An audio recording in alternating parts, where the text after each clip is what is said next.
And east, most places dry overnight. Temperatures in rural spots may dip down to 9 or 10, but mostly we're looking at 11 to 13 to start the weekend. We'll start with some sunshine across East Anglia and the southeast. There will be this line of rain from Yorkshire across the Midlands down through southeast Wales and into southwest England. That slowly works eastwards, kind of fizzling out as it does so. Showers following over northwest England, Scotland and Northern Ireland, but some dry and bright weather as well. And East Anglia in the southeast, mostly staying dry all day, although with increasing cloud. Here, 23, 24. Again, most other places, high teens, low 20s at best. So fairly cool through Saturday evening. Still a few showers around, but overall tending to become a little bit drier as we go through Saturday night and into Sunday. Sunday we'll still see some showers, mostly across the north and the west, but turning drier as we go through next week.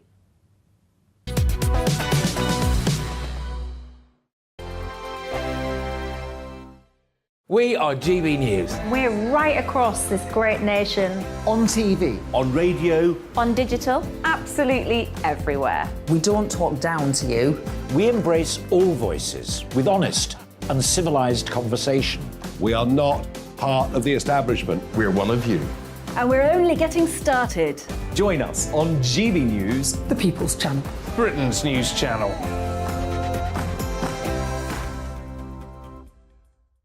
Hi there, it's Stephen and Anne. At breakfast from 6 a.m, you'll always be caught up with everything you need to know, the latest headlines, opinions and debates. We'll bring you the good news and the bad, but most of all, we're here for you. Remember, send in your views and let us know what you would like us to talk about. That's because we're your news channel. And every morning at 6 a.m, it's breakfast on GB News. My name's Tom Harwood and join me 9:30 a.m. every weekday for The Briefing, your one-stop shop for everything you need to know about what's going on in politics today. I wonder if this is a deal that might need to be like the biscuits in this factory, twice baked. Is there not an opportunity here to win out against the extremes? Tom Harwood, GB News. What are you going to do about it? Things should have been done differently, and they certainly are being done differently. Don't miss it. The Briefing with me, Tom Harwood, 9:30 Monday to Friday on GB News. Where would you like to go? Just take me to the studio, please, Matt. You know where you're going. I've got a show to do. Friday Night Feast on GB News, 7 p.m. And it's like nothing you've ever seen before. We take a different angle on the week's biggest news stories. The viewers and listeners set me some absolutely mad challenges to do. We tried to rehome a rescue dog. And yes, there's some other wacky stuff in there as well. I feel like I could take on the world. Well, that's that. Friday Night Feast with me, Patrick Christie's, every Friday, 7 till 9 p.m. on GB News. Be there.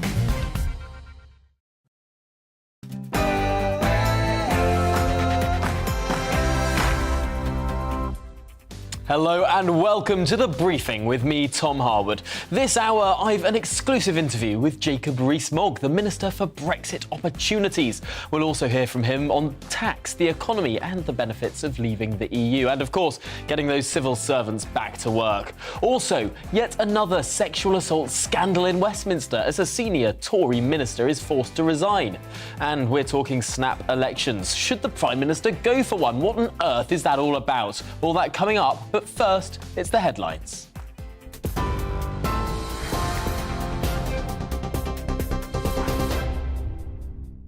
Good afternoon, it's 2 minutes past 12. I'm Rhiannon Jones in the GB newsroom. The Prime Minister's facing calls to expel his former Deputy Chief Whip, Chris Pincher, from the party after he quit following a drunken incident. In his resignation letter, Mr Pincher admitted drinking too much and embarrassing himself and others at an event on Wednesday evening. Labour and the Lib Dems are both questioning how he's still allowed to be a party member and say the Conservatives are mired in sleaze and scandal. Shadow Attorney General Ellie Reeves told GB News this is just the latest in a string of incidents.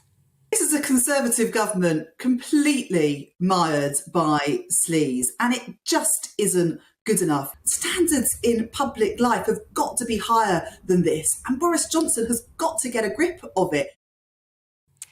Well, Secretary of State for Wales Simon Hart told GB News it's too early to say exactly what action should be taken.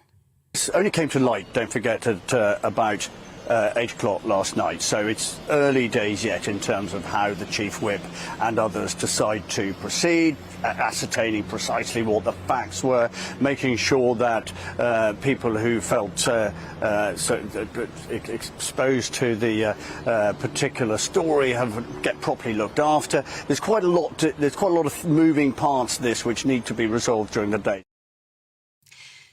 Russian missile strikes have killed at least 19 people in the Ukrainian port city of Odessa overnight. Officials say the attacks destroyed residential buildings and 2 holiday camps.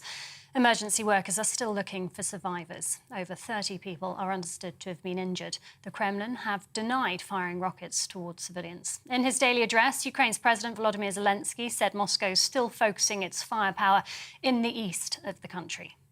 The situation in Donbass remains the harshest. The fire superiority of the occupiers is still felt very much. They simply took everything from their reserves to hit us in the Luhansk region, in the Donetsk region. I'm grateful to everyone who defends our positions in such conditions. It's true heroism. Foreign Secretary Liz Truss says the UK won't rest until Hong Kong has its freedoms back. A warning, the following contains flashing images. The comments come as Chinese President Xi Jinping attended celebrations marking 25 years since the UK handed the territory over to China. During the visit, President Xi said the one country, two systems model of ruling Hong Kong works and must continue. It follows recent international criticism of China for increasing its control of Hong Kong and stifling free speech. Police have released an e-fit image of a sex attacker they're hunting in East London, who they warn may have struck more than once. A 24-year-old woman was subjected to a serious sexual assault on the 3rd of June after a night out in Newham. She described the suspect as being of Asian appearance and possibly in his mid to late 30s. Detectives are urging anyone who thinks they recognise the man to get in touch. UK manufacturing growth reached a 2-year low last month. The latest industry research shows it slowed between May and June, making it the lowest since the COVID pandemic. Industry leaders have blamed the slowdown on the war in Ukraine, Brexit, plus travel and supply chain disruptions. Police Scotland officers are to withdraw their goodwill in a dispute over pay. Although they're banned by law from striking, the move's being called the most overt demonstration of action by police in Scotland in over a century. From 5 o'clock this afternoon, off-duty officers won't take radio equipment home with them, nor will they start their shifts early. Nurses and pharmacists will now be able to certify sick notes. The move is part of plans to help alleviate pressure on NHS GPs. Other health professionals can also issue the documents, which are now called fit notes. The new changes cover England, Scotland and Wales, with Northern Ireland expected to follow suit. Millions of families are having to pay an extra £250 a year on energy bills because of poorly insulated homes. Councils across the UK say 3 million households are paying extra as heat is wasted through the walls, roofs and windows. The local government association is calling for a redoubling of efforts to insulate homes to help those struggling with the rising cost of living. This is GB News. We'll bring you more as it happens now, though. It's back to the briefing with Tom.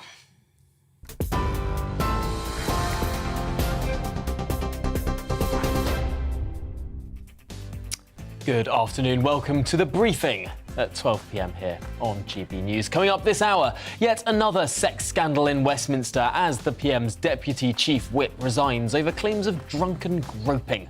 Also, I've an exclusive interview with Jacob Rees-Mogg, the Minister for Brexit Opportunities. We went to a fish shop. He actually cooked some fish as well. He reveals for the first time the government's three-pronged approach to deal with inflation. And Boris Johnson is back from his foreign summit extravaganza. And there are whispers he's mulling a snap election. Well, is he? And would that be rational? I'll speak to top pollster Joe Twyman. And of course, give me your political briefing. Send in your views and opinions by emailing gbviews@gbnews.uk or tweet me at GBNews.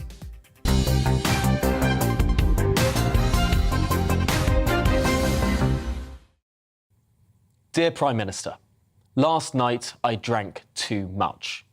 Those were the opening words to a resignation letter from Boris Johnson's Deputy Chief Whip last night. One of the senior Tories and indeed a close ally of the Prime Minister in charge of keeping the party's MPs in line. But Chris Pincher was the one out of line himself last night when, according to witnesses, he groped two men at an exclusive members' club in Westminster. Well, GB News political reporter Catherine Forster is here to tell us more. And Catherine, this is just the latest in a long line of sleazy stories from Westminster. Yes, it's yet another one, isn't it? This is now the fifth Conservative sex pest story in just 3 months. We're literally a week after two by-elections which were triggered by one Conservative MP watching porn in the House of Commons and one Conservative MP being found guilty of sexually assaulting a 15-year-old boy. Also, of course, there is the unnamed Conservative MP who has been told not to come into Parliament because he's alleged to have raped somebody. And then also the whip's been taken from David Warburton over multiple allegations of sexual misconduct. So it does feel much like the 1990s when John Major's government, all the sleaze scandals. It's not a problem that affects only the Conservatives, of course, but it does feel at the moment like it is a real issue for them. It's interesting to see what exactly is going on in this case, particularly looking at the Carlton Club where this was, where this took place last night, or the night before, I should say. The Carlton Club is sort of the holy sanctimony of Toryism. It's where the 1922 committee was founded. It's where a lot of MPs go to sort of relax after a long day in Parliament. What does it tell us that this is what's going on in sort of that bastion of Toryism? It is, isn't it? And it's very much, you might think, a sort of safe space for Conservatives, but it hasn't proved to be the case because, in fact, these complaints came from Conservative MPs and staffers that were there that witnessed this and thought, this is not on, and then went to the Whip's office and said, and then Chris Heaton-Harris, the Chief Whip, spoke to Chris Pincher about what had happened and the decision was made that he would have to resign. Now, I think the line from number 10 that came out last night saying, he said sorry, he's learned his lesson, no further investigations needed. How long, realistically, is that going to hold? Of course, Labour are saying he should have the whip taken away. So with the Lib Dems, of course, Ellie Reeves, Shadow Justice Minister, on our channel earlier, saying the Conservatives are mired in sleaze. But also with the Conservative Party, many, many unhappy MPs saying we need to act, at least suspend the whip now, temporarily remove him from the Conservative Party till we get to the bottom of this. And I think questions too, obviously about the wider culture in Westminster, but also about Boris Johnson's judgment about having given him this role in the first place.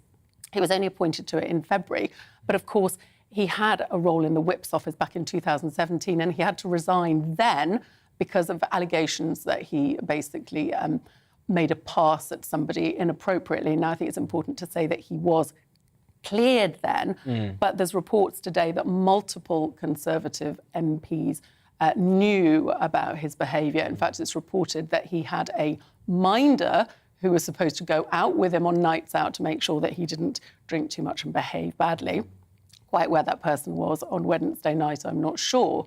But it seems Chris Pincher was one of the MPs who really did rally round Boris Johnson after the Owen Paterson debacle, when things started to go wrong, and with Partygate, he really did help to shore up support for the Prime Minister, and so the Prime Minister feels very loyal to him. Yes, it's interesting, that shadow whipping operation that sort of ran to keep the Prime Minister in place as all the Partygate stories were breaking. He was a very key figure in that. It's interesting, though, listening to Simon Hart this morning, speaking to us and indeed other broadcasters, when Simon Hart said that this was a story that only broke late last night. The government hasn't yet got all the facts in front of us, almost making the case that, or opening the door to the case that this might be something that moves further, that the whip may be suspended later on.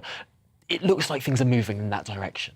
It does. It does. And I mean, obviously, the last thing that Boris Johnson would want at the moment is another by-election. This is the MP for Tamworth. He's been in office since 2010. He has a majority of, I think, just under 20,000. It'd be fascinating and really not what Boris Johnson would like to see. But again, can he resist the pressure? Boris Johnson's just come back from striding around on the global stage. He's very keen to talk about the issues that matter to people, cost of living, what the government is doing to help them. Instead, here we are again talking about bad behaviour in Westminster. So much as they would like this to go away, I suspect it won't go away, possibly until action is taken. No, really interesting stuff there, especially given that Chris Pincher was a whip, very senior in this organisation of whips that is supposed to keep MPs' behaviour in check. I guess, finally, what does this say about the structures within Parliament to deal with people who behave badly, if the people who are running those structures are also behaving badly? Yes, it is quite incredible, isn't it? Because the whips are there to discipline and they're supposed to make sure that MPs are behaving properly themselves. They also, of course, know everybody's secrets. It seems that quite a lot of people knew about Chris Pincher's secrets as well. So it is quite astonishing. And although the independent complaints and grievance scheme is now up and running, which is supposedly going to help people who feel they've been victimised in some way, treated badly. The proper procedures are in place, but I think there is a long way to go. Westminster is a very curious workplace and a very intense one. Yes, well, I'm sure this will not be, sadly, the last story in this Parliament of this sort. But for now, Catherine Forster, thank you so much for joining us and talking us through the details, the grimy details of that case. Well, we were talking about getting stuck down in all of that Westminster intrigue. Let's move now to the bigger picture, to the policy that affects people up and down the country. Yesterday, I caught up with the Minister for Brexit Opportunities and Government Efficiency, Jacob Rees-Mogg, in North East Lincolnshire, where 70% of the public voted to leave the EU in the 2016 referendum. Well, in a national exclusive, that was the interview that I conducted with him. Well, when pressed on the current cost of living crisis, the minister admitted for the first time there's an explicit policy of fiscal tightening, with government spending not keeping up with inflation on purpose. The wide-ranging interview covered issues from Brexit opportunities to civil service modernisation and, of course, the wider economy. Let's have a listen. Welcome to Cleethorpes. Today we've come to North East Lincolnshire to talk about Brexit opportunities in an area of the country that voted 70% to leave the European Union. I caught up with Brexit Opportunities Minister Jacob Rees-Mogg here at Papa's, the fish and chip shop that says it's the biggest in the world. Indeed, the fish and chip shop that was voted best in the UK in 2019. So, Jacob, you've just come from a civil service live event talking to 700 members of the civil service about one of your key roles, which is government efficiency. What did you have to say? Well, what I wanted to say was, first of all, to thank them, because lots of civil servants really do a fantastic job delivering the services that the British public need. And all they ever read about, particularly from me, is I'm trying to reduce numbers and I want to get them back into the office. And they need to be said thank you to, because they do work very hard, and without them public services wouldn't be operating. So that was the first point. And then to discuss how you reform the civil service to make it more efficient and so that it delivers the services that are needed with lower costs. And that's about providing the learning and development for civil servants so that they can improve the skills that they've got, and as they do that, get promoted and earn more money. So there is a positive for them, but at the same time reduce the total number. And you see this, a good example is DVLA. You know people have had difficulties getting driving licences, so that seems to be a bit better now. But people who applied online actually were getting their driving licences back pretty quickly. So if you were changing your address, you could do it online, and that was returned swiftly. If you were changing your name and your address, you had to do it by post, and that was taking months. And there is so much more you can do, particularly with the ability to check against other databases. Obviously, historically, if somebody was changing their name, you wanted to make sure you weren't creating a false identity. But there are so many cross-checks you can do with data that are available that it's the sort of thing that ought to be possible to do online. See, people don't normally associate you, Jacob Rees-Mogg, with modernisation, with technology, with using the internet to make things more efficient. But this is a key part of your role now. It is, but it's also something I find very convenient in daily life, as we all do. I was actually very keen at the beginning of the pandemic to have Parliament meeting remotely because I felt it was so important that Parliament continued. When faced with the alternative of no Parliament or a remote Parliament, I was arguing very strongly that Parliament had to continue to hold the government to account. What I then went on to say was that now this has passed, we can get back to normal. So it's using technology where it is the right thing to do. So do you see that in some circumstances, people working from home, flexible working, can boost productivity as well? It's not necessarily a binary situation. That's absolutely right. For some people in some jobs it works very well. There are some highly technical jobs where you need to get on with the detail of your work and you don't want to be disturbed and you're not in regular meetings, and you can get on with that very well from home.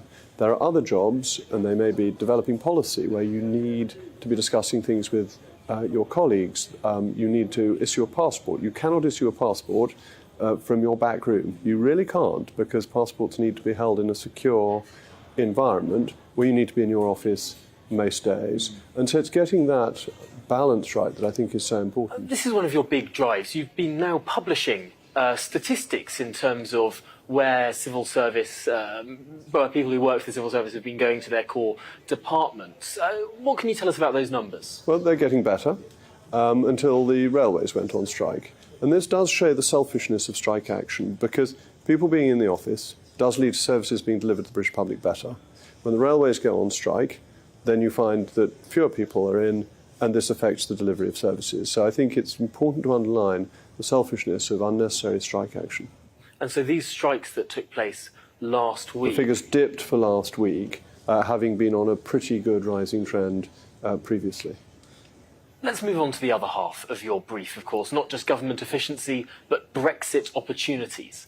And last week you announced a new dashboard on the government website of retained EU law.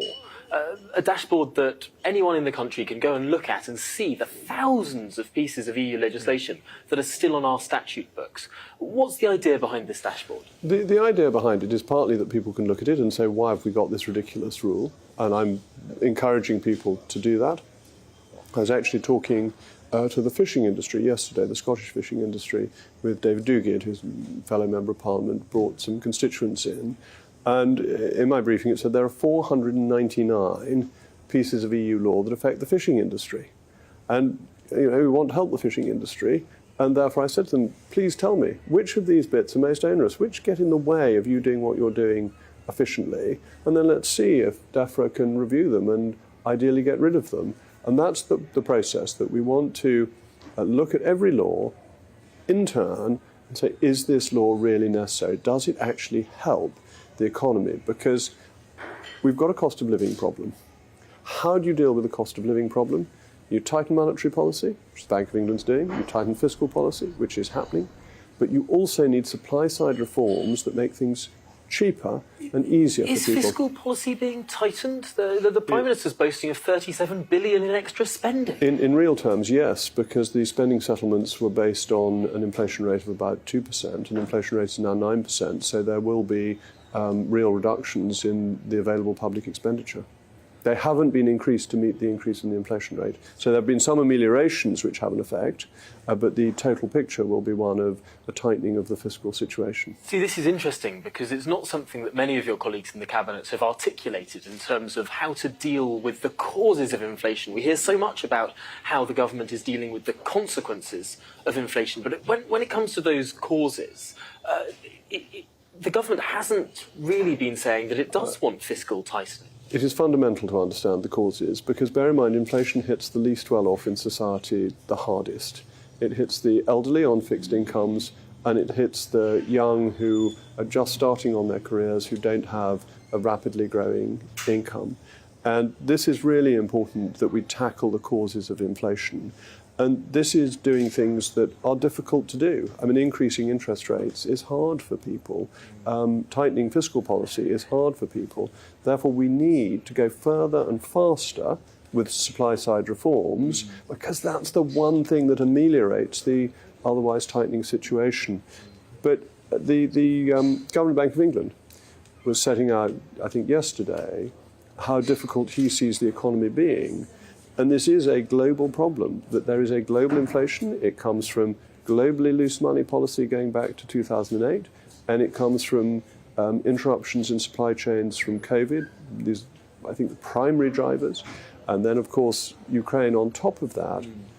And I think we need to set out how difficult it is and then what we're doing to solve it, so that people understand the decisions that are going to be made, and, of course, can help in terms of retained EU law, by saying, actually, if you do this, that makes life easier, that makes life more prosperous. So a really interesting three-pronged approach there. Monetary tightening, fiscal tightening, and supply-side reforms. And those supply-side reforms, which are more your purview than the other two areas, have come under some criticism. Some people say that a lot of these regulations that you point to are trivial, that they don't really add up to all that much. What's your response to that criticism? 1,000 trivial things make something quite substantial. But that's the point. That what the EU did was it strangled enterprise by thousands of pettifogging regulations, each one in and of itself minor, but cumulatively leading to a decline in economic growth and the prospects for economic growth. So yes, we've got to deal with all the individual ones, but sometimes something that you may think of as not being important, so take the approval of drugs regulation, leads to a phenomenal economic consequence. So billions of pounds. But take the regulations on HGV drivers. As I said, Grant Shapps got rid of quite a number of those, and therefore we didn't have a shortage of drivers stopping Christmas taking place, which we were being threatened with. Now, you may say that whether or not I can drive a car pulling a trailer because I took my test before 1997 and you can't because you took it after 1997 is fundamentally trivial, and how can I disagree? But when you take a dozen and a half regulations away, you suddenly find you've got the ability to get lorry drivers who you need before Christmas. Bingo. It's really interesting listening to that Brexit campaign. Of course, we're sitting here in north-east Lincolnshire, an area that voted 70% to leave the EU. And we heard so often during that campaign, whether it was the EU controlling the power of our vacuum cleaners or something that you've been talking about more recently, the fact that you can't have sparkling wine in anything other than a glass bottle. I mean, these things are now finally going to be dealt with. Yes, that's right. We have the ability to do it. And you have to ask the fundamental question. Not just should we lessen this EU regulation, but do we need a regulation at all? Can't we just allow consumers to decide for themselves what type of vacuum cleaner they want to buy, what type of container they want their sparkling wine, let's call it champagne and wind up the French, what type of container they want their English champagne in? It's interesting, though, listening to you talking about this big deregulatory agenda. And it's clear that this is something that you passionately believe in. It's something that you think is a big benefit of Brexit. Do you think the rest of the government agrees with you? Because if we look at the direction of government over the last, not even couple of years with the pandemic, but even before then, we have been seeing a greater role from the state, the Chancellor and the Prime Minister talking about new roles for the state, and in many areas talking about enhancing regulation rather than reducing it. Well, I don't think the Prime Minister would have appointed me to this role if he weren't quite committed to deregulation and to getting the most of Brexit opportunities. He could have appointed anybody. He could have appointed some fanatical regulator had he wanted to, but he didn't. And I have had, in the job I've been doing since February, his complete support in what I'm trying to do.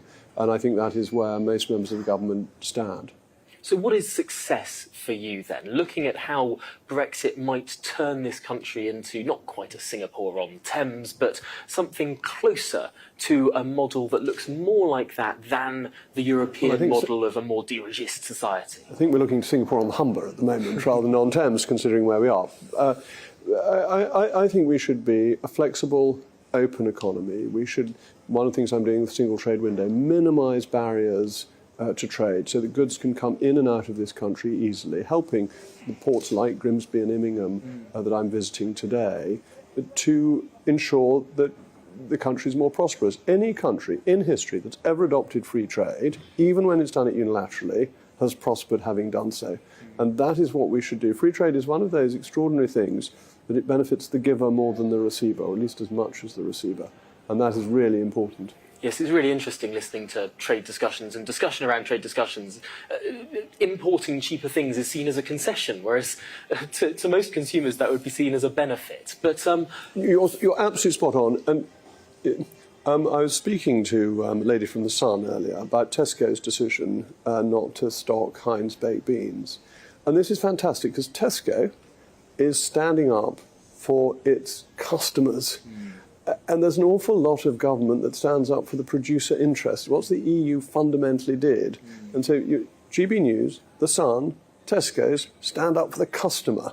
That's what politicians should do too. it's interesting. This will be a big, big battle because, of course, the vested interests will be opposing all of these deregulatory attempts because the way that the system is currently constructed favours those incumbents. Oh, yes. I mean, I don't cover this because of potential for conflict of interest. But if you take MiFID II, and I speak as somebody who founded an investment management company, once you've got financial regulation, once you've gone through the pain and the cost of setting up MiFID II, you think, whoopee, no new competitors can come in. So when the government says, oh, we might do something about that, you say, oh, no, we've spent the money, please don't do that. Let's keep the nasty competitors out. But if you're consumer-focused, you want to say, let's make this more competitive. Although I suppose some of those problems in terms of doing consumer-focused things is that consumer benefits are more dispersed, whereas producer benefits are more concentrated, and you get that sort of organisation. But finally in this conversation, I do want to talk about the free port status coming to this area, coming to the Humber. What does a free port really mean? And what is Brexit going to deliver in terms of free port status for this area? Well, Brexit allows us to do it in a way that we couldn't possibly do it whilst in the European Union, because the EU says it's state aid and so on and so forth. You can do all sorts of things with a free port. Depends how far you want to go, but you can give tax advantages. You can have customs-free areas for the free ports. You can have, as they had in Docklands when that was developed, you can have specific planning authorities so that you don't have to go through the cumbersome planning regulations. There are all sorts of things you can do with free ports. But it is a fundamental freedom being outside the European Union. And what does it do? It allows enterprise to flourish. I mean, there is an argument you should make the whole of the UK a free port. But perhaps we'll have to be a little patient for that. So the free port in this area is going to be really quite expansive. There are going to be tax incentives. There are going to be freer ways to do customs. But particularly on building regulations, are we looking at genuinely an area now where we could be able to build? Well, it will depend on exactly how the free port is designed, and it isn't finalised, but it is one of the things that you can do. And ports, I was speaking to the Immingham port earlier, they have some proposals that they think under current regulations would take them 6 years to do. Well, we need it tomorrow, not in 6 years. They're so sclerotic for the economy. So the job must be to make free ports as effective as possible to get things done. Well, Jacob Rees-Mogg, it's been an absolutely fascinating and wide-ranging conversation. Thank you so much for making the time. Always a pleasure. Thank you very much. Well, thank you, Tom, for bringing us that interview. Now, still to come this hour, not another one. Is Boris Johnson considering a snap election? And the Prime Minister closes the NATO summit with a pledge to spend more on the military. We'll speak to a former First Sea Lord. Before that, let's take a short break.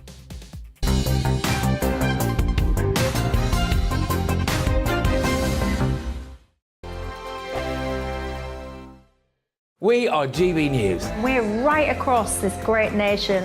On TV. On radio. On digital. Absolutely everywhere. We don't talk down to you. We embrace all voices with honest and civilised conversation. We are not part of the establishment. We're one of you. And we're only getting started. Join us on GB News, The People's Channel. Britain's news channel.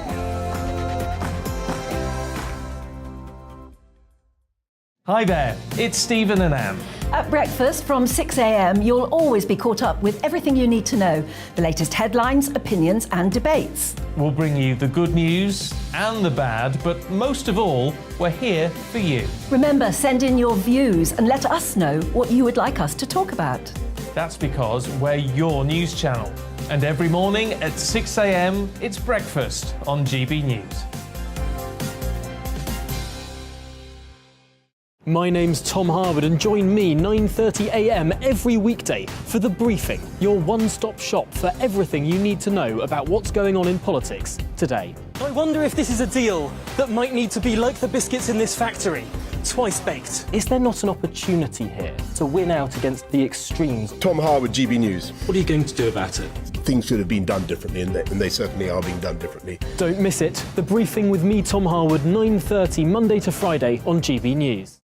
Where would you like to go? Just take me to the studio, please, mate. You know where you're going. I've got a show to do. Friday Night Feast on GB News, 7 p.m. And it's like nothing you've ever seen before. We take a different angle on the week's biggest news stories. The viewers and listeners set me some absolutely mad challenges to do. We tried to rehome a rescue dog. And yes, there's some other wacky stuff in there as well. I feel like I could take on the world.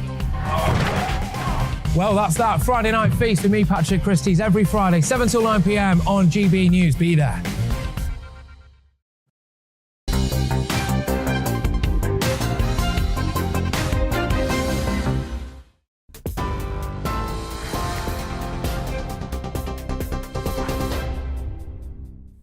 It's 12:34. I'm Rhiannon Jones in the GB newsroom. Boris Johnson's facing calls to expel his former Deputy Chief Whip Chris Pincher from the party after he quit following a drunken incident. In his resignation letter, Mr Pincher admits drinking too much and embarrassing himself and others at an event on Wednesday evening. Labour and the Lib Dems are both questioning how he's still allowed to be a party member and say the Conservatives are mired in sleaze and scandal. Russian missile strikes have killed at least 19 people in the Ukrainian port city of Odessa. Officials say the attacks destroyed residential buildings and 2 holiday camps. Emergency workers are still looking for survivors. Over 30 people are understood to have been injured. The Kremlin have denied firing rockets towards civilians, a warning. The following contains flashing images. Foreign Secretary Liz Truss says the UK won't rest until Hong Kong has its freedoms back. That as the Chinese President Xi Jinping attended celebrations marking 25 years since the UK handed the territory over to China. During the visit, he insisted the one country, two systems model of ruling Hong Kong works and must continue. It follows recent international criticism of China for increasing its control of Hong Kong and stifling free speech. And nurses and pharmacists will now be able to certify sick notes. The move is part of plans to help alleviate pressure on NHS GPs. Other health professionals can also issue the documents, which are now called fit notes. The new changes cover England, Scotland and Wales, with Northern Ireland expected to follow suit. TV online and DAB Plus radio, this is GB News. Now it's back to the briefing with Tom.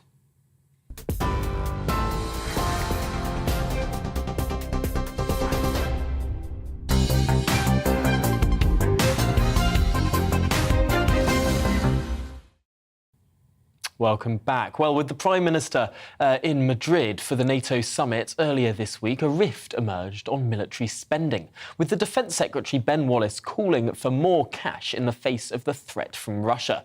Boris Johnson has since announced spending on defence will reach 2.5% of GDP by 2030. But the military's problems aren't just financial. Last week, new figures showed a rise in the number of people leaving the armed forces and a decline in new recruits. Well, joining me now to shore up the state of our armed forces is the former First Sea Lord, Admiral Lord West. Thank you so much for making the time to join us this afternoon, Lord West. I suppose, first of all, we need to explore what it means to be spending more on the Ministry of Defence, because this is the department that has come under a huge amount of criticism in recent years for spending the money that it does have not that well. Well, I think I would agree with you that people have had a go at defence about how it spent its money. But the reality is, over a large number of years, defence has been salami sliced. And if one goes back to 2010, the coalition defence review cut our military by a third. I don't think most people in Britain really hoisted that in. So to cut your military by a third is quite a statement. And there's no doubt since then as well, there has been further cuts and salami slicing. I was delighted in the spending review of 2 years ago that the government actually added some money back for a change. But that wasn't increasing money for defence. It was filling lots of gaps that were already there. And there's no doubt that people like Putin and autocrats like that, they keep an eye on what other countries do. And Putin must have looked at the defence spending in Europe, and particularly in Europe, in some countries there, but also in UK, and thought these people aren't serious. They're not actually willing to fight, and they're not going to be able to fight. And that's why it's very dangerous to keep cutting defence spending. And what I find really extraordinary at the moment is we have a war in Europe, and there's a possibility of a world war, and yet the government still has not added any spending to defence in the near term. There are shortfalls in stock holdings. There are shortfalls in maintenance of equipment, which is not ready. There are shortages in numbers. All of these things need to be addressed, and they should have been being addressed as soon as we became apparent there was a war in Europe some months ago. And that just hasn't happened. Saying that we're going to increase our defence spending to 2.5% by the end of the decade, well, I'm always delighted when people realise you need to spend more, but that's not solving the current problem. And I'm shocked when you find the Chief of Defence Staff talks of our ability to field an armoured division, which is fully stored and has got all its maintenance done, is able to take on a peer competitor. That won't be until the 2030s. There's talk of number of ships, and they say, oh, the number of ships in the Navy is increasing. It's not. It's falling.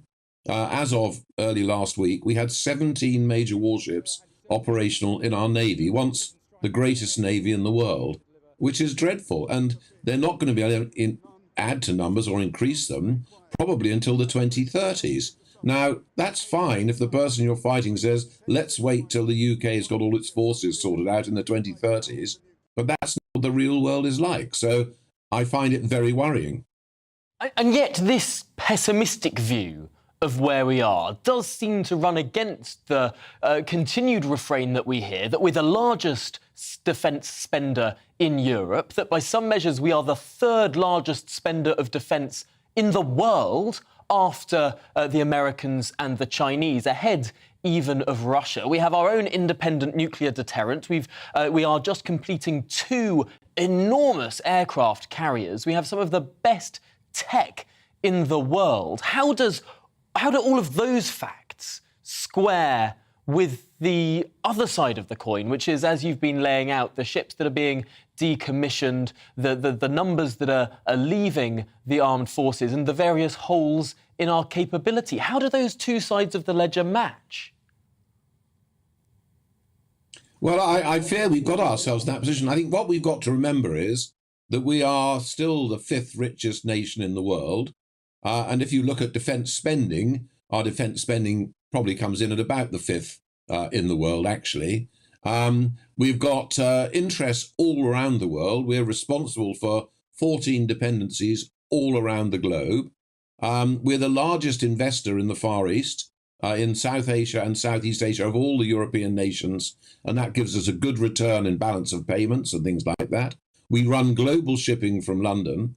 And yes, we have got some high-tech capabilities, but when you think of all those responsibilities and all those benefits, then we need the armed forces to match it. And as I said, what has happened over the last many years is defence has been cut. And you're showing a lovely picture there of our 2 aircraft carriers, which I went almost bald and grey getting them because it was such a fight, I have to say.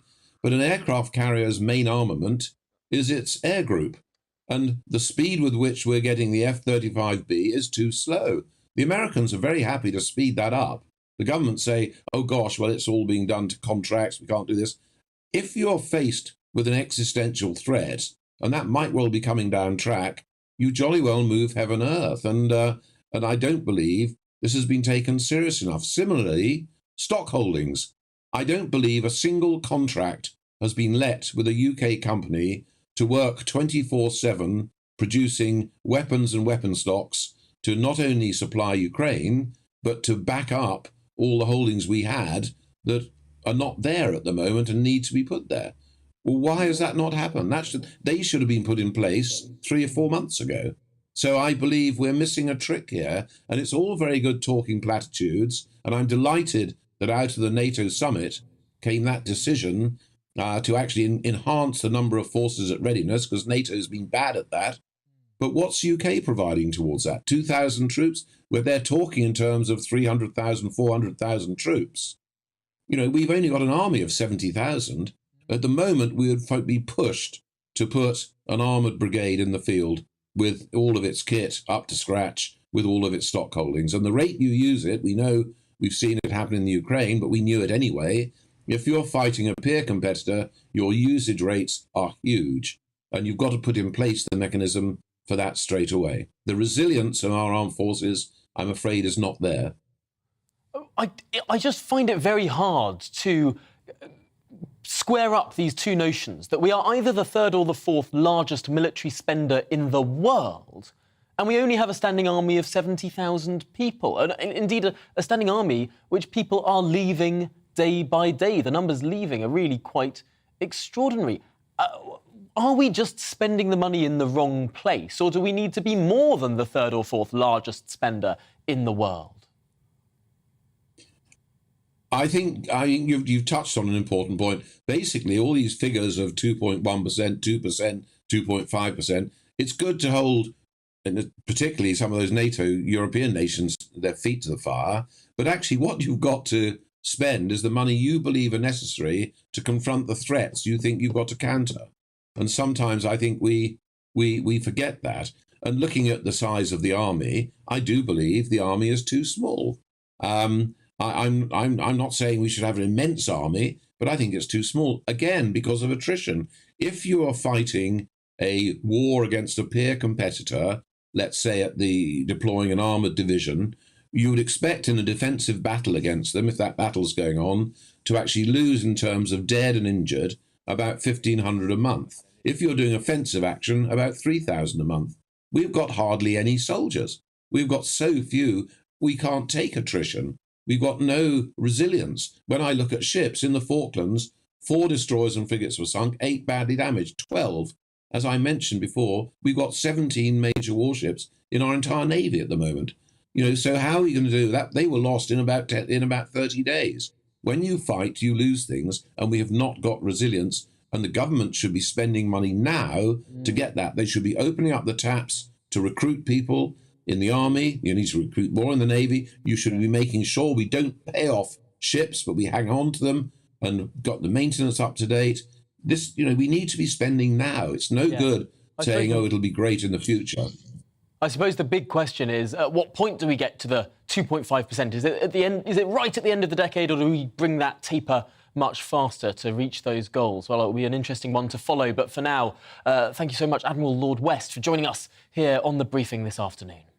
Well, still to come, is the Prime Minister mulling a snap election? He says he isn't, but we'll have pollster Joe Twyman here to read the tea leaves. That's to come in a couple of minutes.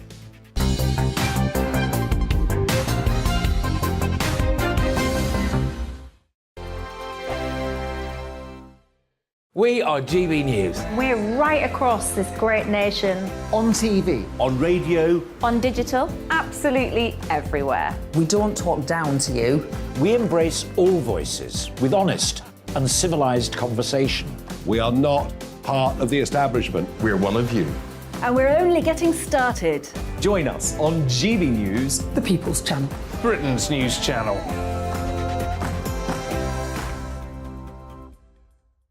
Hi there, it's Stephen and Anne.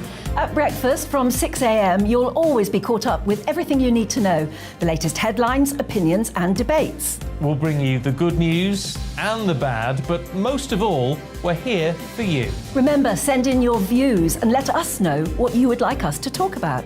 That's because we're your news channel. And every morning at 6 a.m, it's breakfast on GB News. My name's Tom Harwood, and join me 9:30 a.m. every weekday for The Briefing, your one-stop shop for everything you need to know about what's going on in politics today. I wonder if this is a deal that might need to be like the biscuits in this factory, twice baked. Is there not an opportunity here to win out against the extremes? Tom Harwood, GBNews. What are you going to do about it? Things should have been done differently, and they certainly are being done differently. Don't miss it. The Briefing with me, Tom Harwood, 9:30 Monday to Friday on GB News. Where would you like to go? Just take me to the studio, please, mate. You know where you're going. I've got a show to do. Friday Night Feast on GB News, 7 p.m. And it's like nothing you've ever seen before. We take a different angle on the week's biggest news stories. The viewers and listeners set me some absolutely mad challenges to do. We tried to rehome a rescue dog. And yes, there's some other wacky stuff in there as well. I feel like I could take on the world. Well, that's that. Friday Night Feast with me, Patrick Christie's, every Friday, 7 till 9 p.m. on GB News. Be there.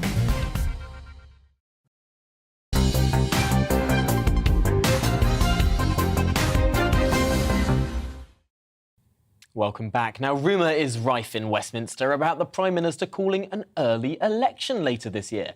Having suffered 2 by-election defeats last week, the polls are not looking in his favour at this current stage, although we know how much a campaign can turn things around. This morning, the Prime Minister denied he was considering an early election in an interview. However, with rebellious MPs and an escalating cost of living crisis, could the idea be still tempting later in the year? Well, joining me to discuss the plausibility of an early general election is the director of Delta Poll, Joe Twyman. Joe, thanks for joining us here in the studio. Now, what would a rational Prime Minister at this stage in a parliament, with the polls looking as they are, would a rational Prime Minister be considering an election right now? Perhaps. That's what I would say. Is it the most likely option? I definitely don't think so. But is it something that perhaps the Prime Minister is considering? Quite possibly. Why? Well, the problem that the Prime Minister has is a question of what is the best time to get re-elected. When will he have the greatest chance of re-election? And it may be, and I do stress may, it may be the case that the Prime Minister looks at some internal data, looks at what's ahead with regards to things like the cost of living crisis, perhaps the summer of discontent that may or may not be taking place, and he might be thinking to himself, actually, the greatest chance I stand of being elected is not in a year or 2 years' time, but it's probably now, or at least in the autumn. And so he's thinking to himself, yes, at the moment, the polls point to, if there were a general election tomorrow, Labour would probably be able to oust the Conservatives from Downing Street, even if they themselves didn't get a majority. And so he's thinking, OK, a campaign, could that bring more votes in? He's probably thinking, yes, that would mean a smaller majority, but an extra 2 years. Could that be more important? These are all considerations that are playing out, but I imagine that it's more sort of speculation and wargaming rather than actual reality. And of course, it's convenient for the government always to keep the opposition on their toes as to the precise timing of an election. And I suppose also not just the opposition on their toes, but his own MPs. Could this be perhaps a piece of party management, trying to keep MPs in line, not getting those rebellious MPs to sort of score own goals against the leadership, just in case an election might take place? It could well be that, but that's a difficult political tightrope to walk. To say to your allies, at least in inverted commas, we're doing so badly that I'm going to call an election so that you will lose your job, is not great for discipline. But you're right that ultimately, what do all of these MPs want? They want to keep their seats. And so a lot of the calculation around Conservative leadership, for instance, is the idea of, is Boris Johnson the best person to lead the Conservatives into the next election? A lot of MPs will be thinking about that. And I suppose one of the reasons why he is still there, despite a great deal of discontent, 40% of his own MPs voting against him, is because they can't decide anyone else who might be a better frontman for the Conservative Party right now. I want to look at the state of the polls, though, because the Labour Party is certainly ahead of the Conservative Party. Different pollsters have it by different amounts, but it's not double digits ahead. It's not storming ahead in the way that you might expect, given the scandal that has beset this government. Why is the Labour Party not doing better, and should it be? Well, there's a whole host of different reasons for the question about why it's not doing better. Essentially, since the local elections, the polls haven't really moved very much. And you're right that depending on which pollster you look for, it varies in terms of Labour lead. But I think what it comes down to is the fact that there are some people who previously were willing to vote Labour, then moved over to the Conservatives, and now they are choosing to often sit on their hands and decide not to vote, but they haven't yet been won back to Labour. And that's a crucial challenge that Keir Starmer faces, and at least part of the reason why Labour continues to not have the kind of lead that perhaps Tony Blair might have had against John Major during similar circumstances. And it's interesting, looking at different pollsters, the lead is different. For example, the Opinium polling organisation weight the don't knows in a different way to other ones, and that makes the Labour leader very much smaller, sometimes only 3 points, sort of margin of error stuff, whereas others weight don't knows in terms of how they might turn out in a slightly more pessimistic way for the government. This can really matter because, of course, polls are a snapshot rather than a prediction. And that's right. And I mean, how long have you got to explain polling methodology? But in very simple terms, which hopefully people can understand, what Opinium are doing is reallocating people who say that they don't know who they're going to vote for at the moment, based on their previous behaviour and their demographics, on the assumption that when there is an election, they will vote in a particular way. And now that is a big assumption that other pollsters don't follow, and it's more towards a prediction than a snapshot. And so that's why there's the difference. There's no evidence that it's necessarily more accurate. We will have to see when the election takes place, in the autumn, or next year, or the year after. And just finally, in our final 20 seconds, if you were a betting person, who is best placed to win that election were it to take place this year? Can campaigns, and can Boris Johnson in a campaigning mode, take it back for the government? He can. Will he? I think the most likely outcome, if it really were to happen, and there's no guarantee this would be the case, the most likely outcome would be Keir Starmer in Downing Street. Now, whether that is characterised by a Labour victory or simply a Conservative failure remains to be seen. Likely a messy hung parliament there. Gosh, well, not another one, in the words of Brenda from Bristol. Well, Joe Timon, thank you so much for joining us here on The Briefing. It's been a fascinating conversation. Well, let's return to our top story now, the resignation of Chris Pincher, the Deputy Chief Whip, after allegations he groped 2 men in Westminster on Wednesday evening. Earlier, Anne and Stephen on The Breakfast Show got reaction from the Secretary of State for Wales, Simon Hart. First reaction with all of this is always one of sadness, sometimes really rather than anger, because so many people are affected by this. Clearly, massive misjudgments appear on the face of it to have been made, and I think our first priority, rather than turning this into a sort of party political discussion, which it sounded almost dangerously like it was about to be, that we look after the interests of people who've been adversely affected by this. They must be and will remain our absolute first priority. Well, that was Simon Hart. In a few minutes, we'll have On the Money with Liam Halligan. And Liam is here to tell us what's coming up on the show. Liam, what are you talking about today? We're talking, Tom, about whether or not the Chancellor should cut VAT. You all know that there have been rumblings from Downing Street. Why can't we slash this tax? We need an emergency VAT cut from 20% to 17.5%. That's what Number 10 are briefing. The Treasury is saying, no, it's too expensive and it could actually fuel inflation if it boosts demand too much. I have to say, though, Tom, the GDP numbers aren't good. It looks as if we could be heading for a recession. We're talking about that. We're also talking about why is it that so few British homes are properly insulated? And we meet the man trying to create the world's best long-range electric bike. Well, I'm looking forward to it. Liam Halligan up after the ads. But I've been Tom Harwood. This has been The Briefing. I'm back every weekday morning at 9:30. All that to come, of course, after your weather forecast. Alex Deacon here with your latest weather update from the Met Office. Another day of some sunshine and plenty more showers. More of the same into the weekend, but signs of things turning a bit drier, certainly as we head into next week. For the time being, though, low pressure is nearby, and although this high pressure is building in from the south, it is going to be another